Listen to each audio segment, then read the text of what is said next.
and really we're short on people in many cases in the rural communities that are in healthcare. We're short not just on docs, but these executives. It's been difficult over the years, and we're happy to have such a great team. I can't even tell you how much easier it makes our decision-making roles over here to know that there's someone kind of holding it all together. Richard, you have a similar situation in West Hawaii, is that correct? Yes, I'm like Susan, also on the board of directors for the the West Hawaii Regional Board, which is Kona Community Hospital and the Kohala Hospital. Kohala Hospital, thank you. And we're working very closely in terms of referrals back and forth, particularly with the emergency room, and so that we don't overwhelm the emergency room, and that those costs can mount up very quickly for a patient. So if we can see them and take care of things on an outpatient basis. We'd like, I talk about the vertical integration between hospitals and the community health centers as a safety net, and then the private practice physicians and the specialists. And then there's the horizontal, which is through the community health center. We're calling it the circle of care, having a circle of care for the Big Island and being strategically placed with clinics. Paul Bay Clinic has 4 sites from Kau all the way through Hilo. And you heard Susan at Hamakua and North Kohala. We're in Kona, and we just are opening. We have a Keiki Health Center in Kealakekua now, and we're looking at some other sites in Waikoloa for South Kohala, and then even further south in South Kona. So by having those sites, we hope to provide access. But back to your question about the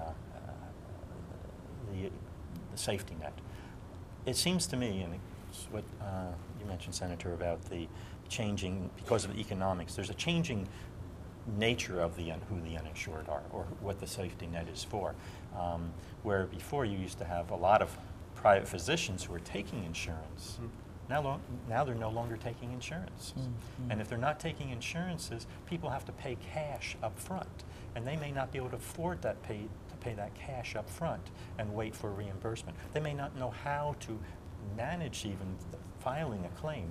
So we're seeing in Kona anyway, a huge number of patients coming in who have insurance, but they don't really have a physician anymore because they can't afford the cash. So that's in a safety net, we know, and there's science to support the fact that if you delay your care, you're going to increase your disease, you're going to increase the acuity of your, and reduce your health, actually.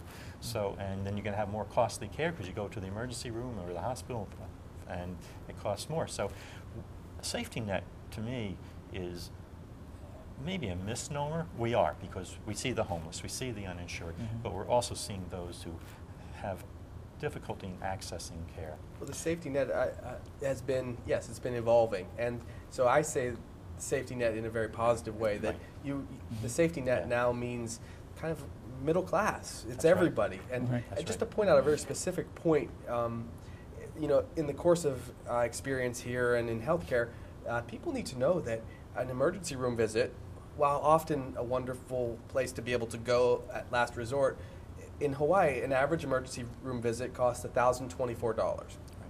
And those were numbers from last year, $1,024. And a visit to one of our community health centers may cost, on the sliding scale, $15, or it may cost, with the full insurance reimbursement, $60 or $90. And in a time when things are very tight, we really want to take care of everyone.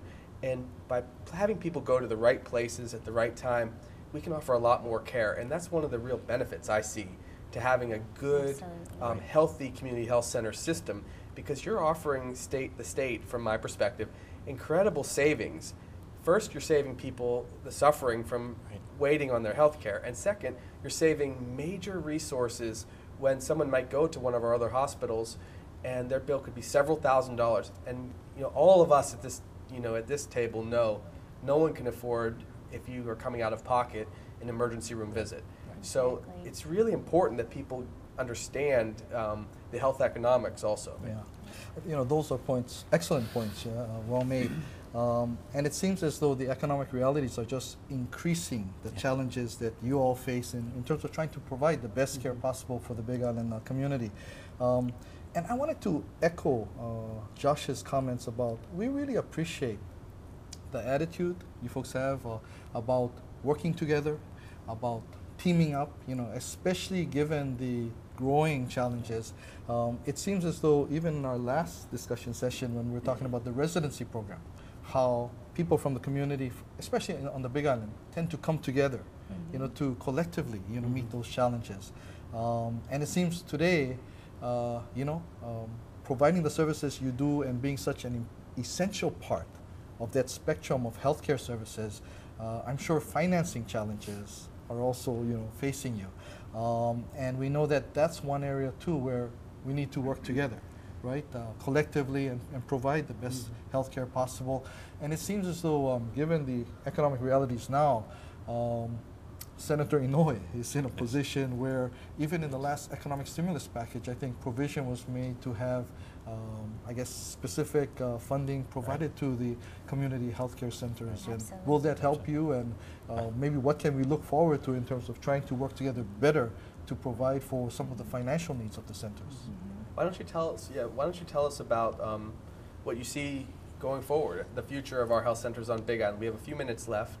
If each of you could spend maybe a minute telling us what your vision is, it would be helpful. Well, go ahead. Go, ladies for gentlemen. Well, I think probably our biggest challenge right now is physical space and the capacity to be able to expand services. We've got more people coming to see us, and we're all kind of